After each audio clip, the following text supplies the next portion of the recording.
ආයිබෝවන් සුබ දවසක්. ඉතින් LSK ජෙම් අපි අද ඔයාලත් එක්ක තවත් අලුත් වටිනා වීඩියෝ එකක් එක්ක තමයි එන්නේ. විශේෂයෙන්ම නවක මැණික් ව්‍යාපාරිකයන්ට ඒ වගේම මේ ශේෂ්ත්‍රයට අලුතෙන් එන අයට තමයි අපි විශේෂයෙන් මේ වීඩියෝ කරන්නේ. මතක තියාගන්න මැණික් ගැන හොඳට දැනුම තියෙන අයට නෙමෙයි අපි මේක කරන්නේ. මූලික මට්ටමින් රත්නපුරේ පොළට ගිහින් රත්නපුරේ පොළේදී මැණික් ගලක් තෝරගන්නේ කොහොමද කියන එක තමයි අපි විශේෂයෙන්ම මේකෙදි දැනුවත් කරන්නේ. ඉතින් එහෙනම් එකතු වෙන්න අපිත් එක්ක. අමතක කරන්න එපා අපේ YouTube channel එක subscribe කරන්න, share කරන්න, ඒ වගේම like එකක් දාන්න. විශේෂයෙන් අපේ YouTube channel එක subscribe කරන එක අපිට ඉතාම වටිනා දෙයක් වෙනවා. එහෙනම් අපි යමු වීඩියෝ එකට. ඉතින් අපි අද ඔයාලත් එක්ක සාකච්ඡා කරන්න යන්නේ නිල් මැණික් ගැන. විශේෂයෙන් නවකයන්ට තියෙන ලොකු ප්‍රශ්නයක් තමයි මේ නිල් මැණික් ගලක් තෝරගද්දි මේකේ වර්ණය කොහොමද සකස් කරගන්නේ, කොහොමද වර්ණය තෝරගන්නේ කියන එක. ඉතින් ගොඩාක් නවක ළමයි මම දන්නවා පරාද වෙනවා රත්නපුරේදී මේ නිල් මැණික් මිලදී ගැනීමේදී. විශේෂයෙන්ම නිල් මැණික් ගලක්, ඒ කියන්නේ කට් කරපු නිල් මැණික් ගලක් අපි කොහොමද වර්ණ තෝරගන්නේ කියන පාඩම තමයි අපි අද කරන්නේ.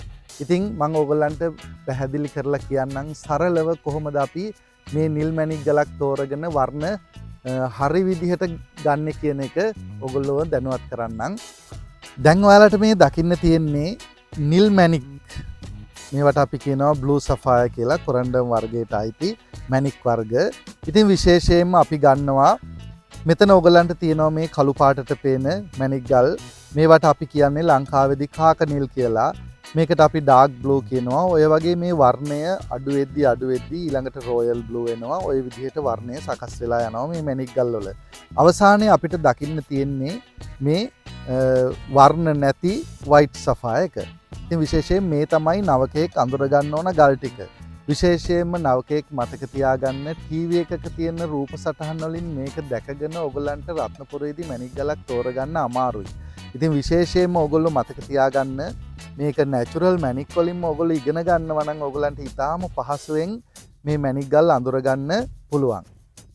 දැන් නවකය මතක තියාගන්න මේ තියෙන්නේ කාක නිල, තනියම කළු වෙච්ච මැණික් ගල.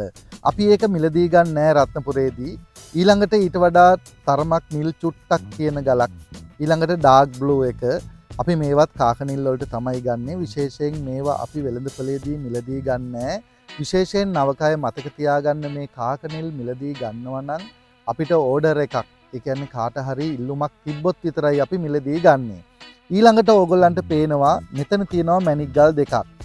දැන් මේ මැණික් ගල් දෙක ගැන හොඳට සැලකිලිමත් වෙන්න. මේ කොටස අපි ගන්නවා රත්නපුරේදී. ඇත්තටම රොයල් බ්ලූ කියලා අපිට සර්ටිෆිකට්ස් ගන්න පුළුවන් මේ මැණික් ගල් වර්ණයට. ඊළඟට ඕගොල්ලන්ට තියෙනවා තවත් මැණික් ගලක්. ඒක අරටත් වඩා ලස්සන මැණික් ගලක්. ඉතින් ඇත්තටම ඒක රොයල් බ්ලූ විවිධ කලර් එකකට යනවා. දැන් ඊළඟට ඕගොල්ලන්ට දකින්න තියෙන්නේ කෝර්න්ෆ්ලවර් බ්ලූ වර්ණ. ඉතින් මෙන්න මේ වර්ණ තුන අපිට පුළුවන් කෝර්න්ෆ්ලවර් බ්ලූ වලට ගන්න. විශේෂයෙන් නවකය මතක තියාගන්න මැණික් විද්‍යාවේ උගන්වන කලර් ග්‍රේඩින් වල උගන්වන ක්‍රමයකට නෙමෙයි මම මේ උගන්වන්නේ. ඕගොල්ලෝ සරලව මතක තියාගන්න මෙන්න මේ ගල, මේ මැණික් ගල, මේක මේ මැණික් ගල, මේ මැණික් ගල. මෙතන මං වර්ණ 6කින් මැණික් ගල් තේරුවා. මේ වර්ණ 6 මැණික් ගල් තමයි අපි රත්නපුරේදී මිලදී ගන්න ඕන. අපි සාමාන්‍ය භාෂාවට ගත්තොත් රොයල් බ්ලූ වර්ණ තියෙනවා, විවිඩ් බ්ලූ තියෙනවා, කෝර්න්ෆ්ලවර් බ්ලූ තියෙනවා. එතකොට මේ වර්ණ වලට සර්ටිෆිකට්ස් ගද්දි තමයි අපිට ඒ වර්ණය හරියටම දෙන්නේ. නමුත් මේ වර්ණ ටික ඔයගොල්ලෝ බලා ගන්න. ඊළඟට ඔයගොල්ලන්ට පේනවා මෙතන තියෙනවා තව මැණික් ගලක්. ඒක බ්ලූ. මෙතනක් තියෙනවා තව එකක්. මෙතනක් තියෙනවා, මේකක් තියෙනවා. දැන් මේ ගල් හතර යන්නේ බ්ලූ වලට. එතකොට බ්ලූ වර්ණය, ෆැන්සි වර්ණය අපි ඇත්තටම රත්නපුරේදී මිලදී ගන්න නෑ නවක කෙනෙක් හැටියට. මොකද අපිට ඒක විකුණ ගන්න ලොකු අපහසුතාවයක් තියෙනවා ළමයි. ඒ නිසා විශේෂයෙන් මතක තියාගන්න මම මේ පෙන්නපු වර්ණ 6ට තමයි ඕගොල්ලන්ගේ ඇස් යොමු කරන්න ඕන. ඕගොල්ලන්ගේ දැක්ම යොමු කරන්න ඕන. ඊළඟට මෙතනින් එහාට තියෙනවා බ්ලූ ටින්ට් එක, වයිට් සෆයර් එක. ඉතින් වයිට් සෆයර් එක අපි මිලදී ගන්නෙත් අපිට ඕඩර්ස් තියෙනවා නම් විශේෂයෙන් මතක තියාගන්න නවක ව්‍යාපාරයකට එන කෙනෙක් මේ ගල් බොරුවට අරගෙන ළඟ තියාගත්තට ඕගොල්ලන්ට ලොකු වාසියක් වෙන්නේ නැහැ. ඒ නිසා මෙන්න මේ වර්ණ 6 ගැන සැලකිලිමත් වෙන්න. ඕගොල්ලෝ යන පන්තියකදී මේ වර්ණ 6 ගැන හරියට ඉගෙන ගන්න. එතකොට ඕගොල්ලන්ට හොඳ ගුණාත්මක ගලක් ගන්න පුළුවන්කම තියෙනවා. ඒ වගේම නවක ඔයාලා මතක තියාගන්න මේ නිල් වර්ණයේ වටිනාකම එන්නේ පියෝ වර්ණය මුල් කරගෙන. ඒ කියන්නේ නිල් නම් නිල් තිබිය යුතුයි. විශේෂයෙන් මේ දැන් ඔයාලට දකින්න තියෙන ගල්වල තියෙනවා මේ නිල් වර්ණයට රතු මිශ්‍ර වෙලා. එතකොට අපි කියනවා පර්පල් කියලා. ඒ ඇත්තටම මේ රතු වර්ණය මිශ්‍ර වුණොත් කොළ වර්ණය මිශ්‍ර වුණොත් ඒ ගල්වල වටිනාකම අඩු වෙනවා. විශේෂයෙන් නවකය මතක තියාගන්න නිල් වර්ණය පිරිසිදුව මැණික් ගලක තිබිය යුතුයි. ඒ වගේම අමතක කරන්න එපා යෙලෝ වර්ණය තිබ්බොත් මැණික් ගලක ඒකත් ගොඩාක් මිල පල්ලහැට යන මැණික් ගලක් වෙනවා. ඒ ටික විශේෂයෙන් මතක තියාගන්න. මේ පර්පල් වර්ණය ආවොත් ඒ මැණික් ගලට තියෙන වෙනම මිලක්. අපි හොඳ වටිනා මිලක් විදේශ වෙළඳපොළට ඉදිරිපත් කරන්න නම් අපි පියෝ වර්ණයක් තෝරගන්න ඕන. ඉතින් ඒ ගැන ඔයගොල්ලෝ ඇත්තටම සැලකිලිමත් වෙන්න. ඔයගොල්ලෝ මම දකිනවා මේ ක්ලාස් වලින් ගිහිල්ලා සමහර ළමයි මේ වර්ණ අඩු නිල් මැණික් මිලදී ගන්නවා. ඉතින් ඒවා ලාභෙට අපි වෙළඳපොළේදී මිලදී ගත්තට ළමයි ඒවා අපිට විකුණ ගන්න ගොඩක් අමාරුයි. මම මේ කියන අර්බුදයට ඔයගොල්ලෝ ලක් වෙලා ඇති. දැන් සමහර වෙලාවට රත්නපුරේ ගිහිල්ලා මැණික් ගල් මිලදී ගත්තට ඊළඟ අර්බුදයේ සකස් වෙන්නේ මේක විකුණ ගන්න.